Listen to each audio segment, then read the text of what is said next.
देखिए, अभी बहुत हिलते डुलते उग्रता के साथ हुंकारते फुफकारते हुए जो कुछ अनुराग भदौरिया जी ने बोला कि उनकी नजर में पब्लिक के सवाल हैं, तो अभी संसद का सत्र समाप्त हुआ है। इनके कितने नेताओं ने सवाल उठाए तो नहीं देखा। ये कह रहे चुनाव के समय ये मुद्दे बहुत इंपॉर्टेंट हैं, तो अखिलेश यादव जी को इन मुद्दे पे कोई स्ट्रक्चर्ड प्रेस कॉन्फ्रेंस करते हुए तो नहीं देखा। क्या बोलने लगते हैं। 1950-60 के दशक तक काबुल में 1/3 आबादी हिंदू और सिखों की। चलिए, तालिबान के आने के बाद जो सिखों के साथ हुआ, वो सिख कहां जाते। भारतीय जनता पार्टी इस बात पे चर्चा नहीं करना चाहती कि कितने देश के लोग, लाखों लोग हमारा देश छोड़ के चले गए, नागरिकता छोड़ के चले गए। क्यों चले गए? क्यों हमारे देश के लोग रोजी रोटी के लिए विदेशों में जा रहे हैं? उन्हें क्यों नहीं रोक पा रहे हैं? और क्यों हिंदुस्तान के अंदर में हिंदुस्तानी प्रताड़ित हो रहे हैं? क्या किसान हिंदुस्तानी नहीं है? क्या युवा हिंदुस्तानी नहीं है? छात्र हिंदुस्तानी नहीं है? या महिला हिंदुस्तानी नहीं, जिनको घसीटा जाता है? ये सवाल पब्लिक का जनता जानना चाहती है कि चुनाव के कुछ दिन बचे हैं, भारतीय जनता पार्टी यहां पे डिवाइड एंड रूल करने की कोशिश में आ गई। अब वो नफरत की राजनीति को बढ़ावा देना चाहती है। क्यों भाई, आपको क्या जरूरत पड़ी थी? आप इतने दिन तक इंतजार करते रहे कि भाई इलेक्टोरल बॉन्ड की चर्चा ना हो जाए, इसलिए आप आज ही लेके चलिए आपको 60 सेकंड की बजाय मैंने कम से कम 120 सेकंड दे दिए, तो आपने कई सवाल पब्लिक के उठाए हैं। कम से कम आज आप नफरत तो मत फैलाइए, क्योंकि आपको जरूरत नहीं है। बीजेपी वैसे ही बैकफुट में है, अगर मैं आपकी बात समझ रही हूं। उनके सारे दाव विफल हो चुके हैं। और तीसरी बात, इलेक्टोरल बॉन्ड की आपने बात कही।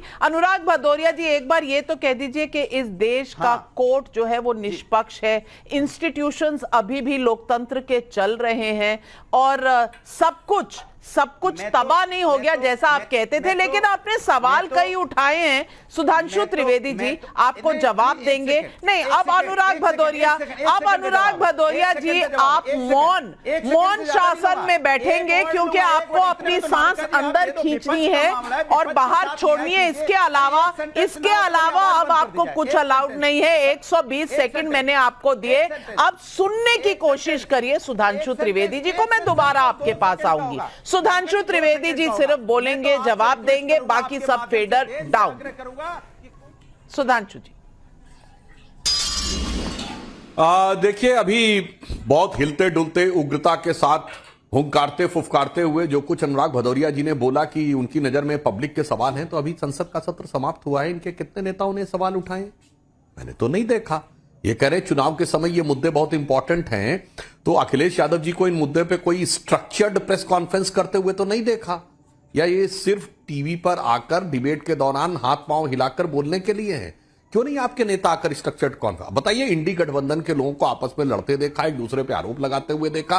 अभी संजय निरुपम और जो शिवसेना वाले हैं वो बयान दे रहे, क्यों नहीं इस पे बोल रहे हैं? जिसको आप सब पब्लिक के मुद्दे कह रहे, बोलिए ना देश की अर्थव्यवस्था फैलाने पे। आपको पता है कुछ नहीं हो सकता। अब मैं बताना चाहता हूं, मुझे तो आश्चर्य हो रहा है, इसमें डिवाइड एंड रूल कहां से नजर आ रहा है। सुनिए अनुराग जी, मुस्कुराइए, पर अभी आपको एक फैक्ट बताता हूं।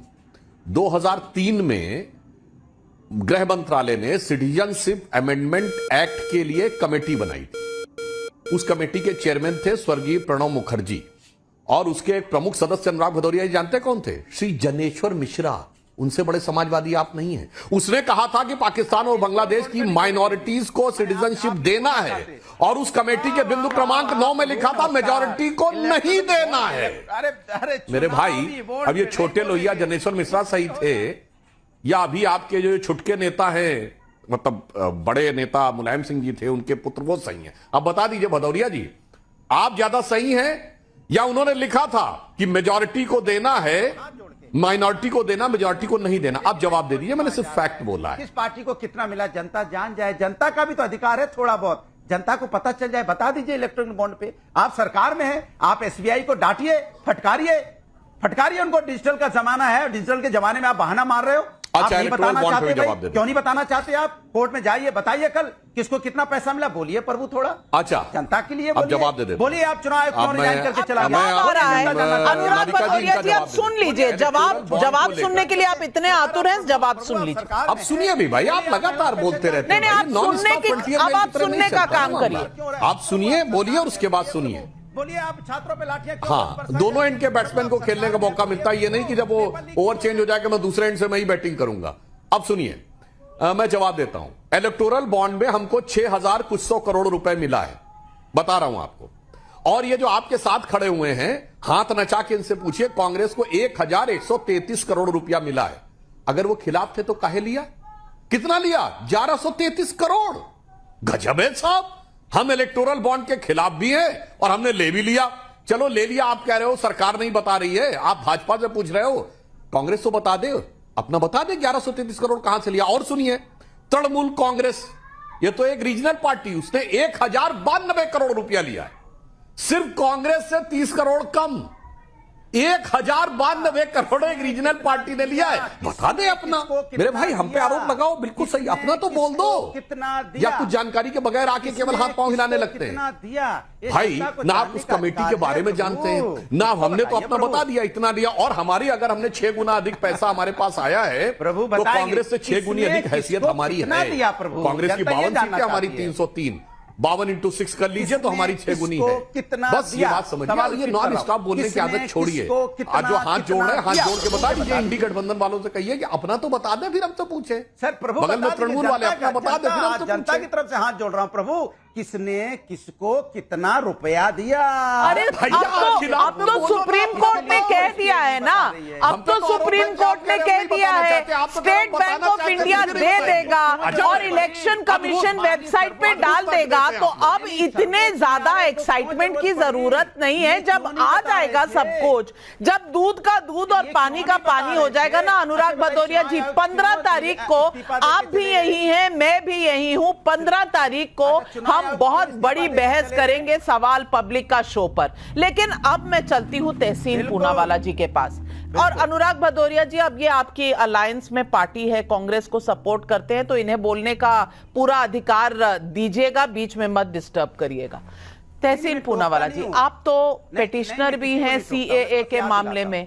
अब मैं आपसे पूछना चाहती हूं तहसीन पूनावाला भाई, कि अब तो ये किसी को भी नागरिकता देने का कानून है और ये फॉर्म भी आ गया है। जो भी प्रताड़ित है वो आए, फॉर्म भरे और उनको मिलेगा। और जो लोग भारत के भीतर आ चुके हैं 2014 31 दिसंबर तक, उनको मिलने वाली है नागरिकता। किसी की तो छीनी नहीं जानी है नागरिकता।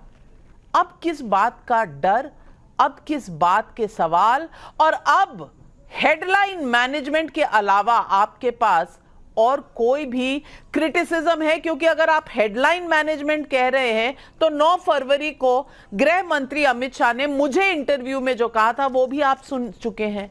अब बताइए कि दिक्कत किस बात की है?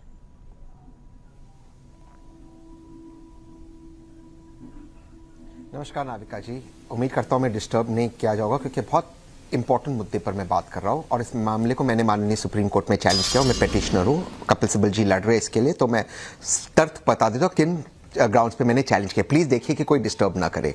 सबसे पहली बात नाविका जी, आपने बिल्कुल सही कहा, 31 दिसंबर 2014 के पहले जो आ चुके भारत में उनको ये नागरिकता मिलेगी। बिल्कुल सही बात है, इसको मैंने चैलेंज किया है।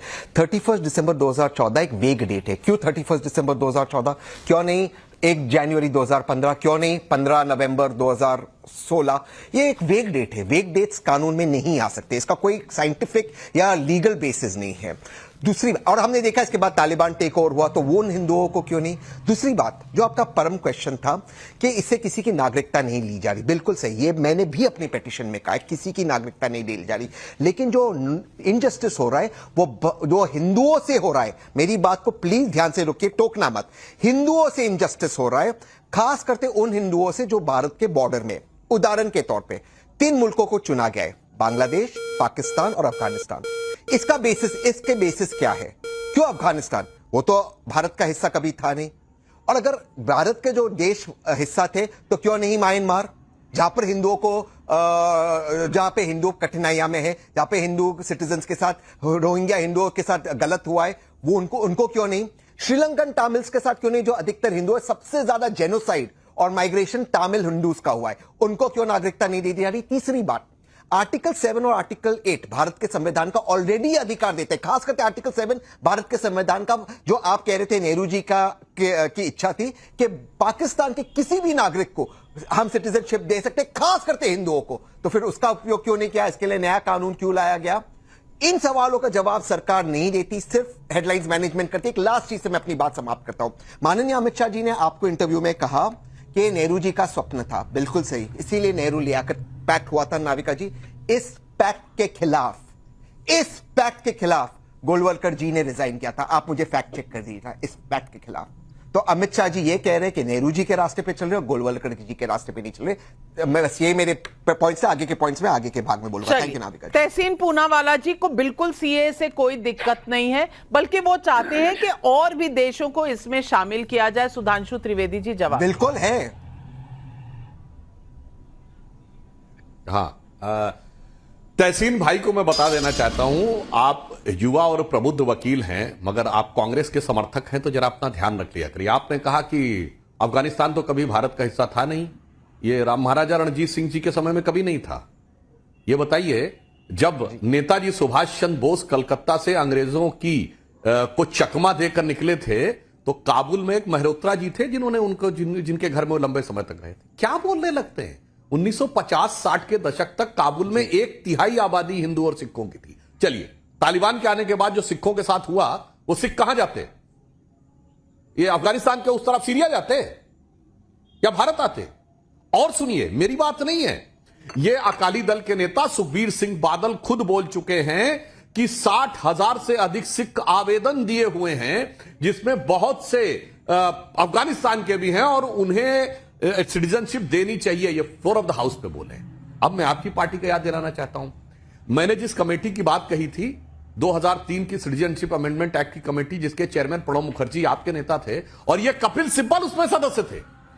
कपिल सिब्बल भी उसके सदस्य थे, लालू प्रसाद यादव जी भी उसके सदस्य थे, जो हाथ से लिखे हैं कि मेजॉरिटी को नहीं देना। और सुनिए, 18 दिसंबर 2003 डॉक्टर मनमोहन सिंह ने नेता प्रतिपक्ष के रूप में तत्कालीन गृह मंत्री आडवाणी जी से कहा है कि बांग्लादेश में हिंदू और बौद्ध उन्हें देना चाहिए।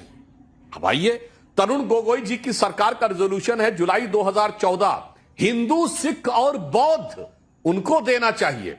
कांग्रेस पार्टी का रिजोल्यूशन है 2015, असम कांग्रेस कमेटी का रिजोल्यूशन मई 2015, वो जाके पढ़ लीजिए, रिलीजियस माइनॉरिटी को देना है।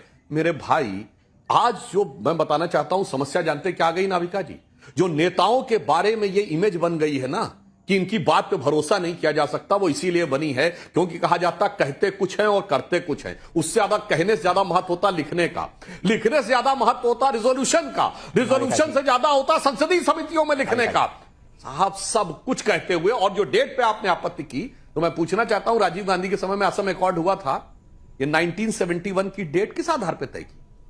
71 के बाद वाले जो आए उनके लिए कुछ नहीं होना चाहिए। माननीय, ये सब होता है कि मैं बोलता हूं के अंदर कोई गलती निकालना, इसलिए मैंने विनम्रता से उसका जवाब आप अपनी पार्टी कह दीजिए मेरे सारे रेजोल्यूशन गलत है। और सुनिए, कांग्रेस पार्टी का 1949 नवंबर का रेजोल्यूशन है कि हमको सबको देना है, हिंदू सिखों को जो आएंगे, और भविष्य में भी देते रहना है। यह 26 सितंबर 1947 को महात्मा गांधी ने भी कहा है हमारा कर्तव्य और हमेशा से आते रहना। अब कह दीजिए गांधी गलत थे, नेहरू गलत थे, मनमोहन सिंह गलत थे, कपिल सिब्बल गलत थे, तरुण गोगोई गलत थी, असम की सरकार गलत थी, क्योंकि मुझे इस समय वोट पाने के लिए चंद कट्टरपंथियों का साथ लेना है, तो हम अपने सारे पुराने लोगों की इज्जत उतारने में मुझे कोई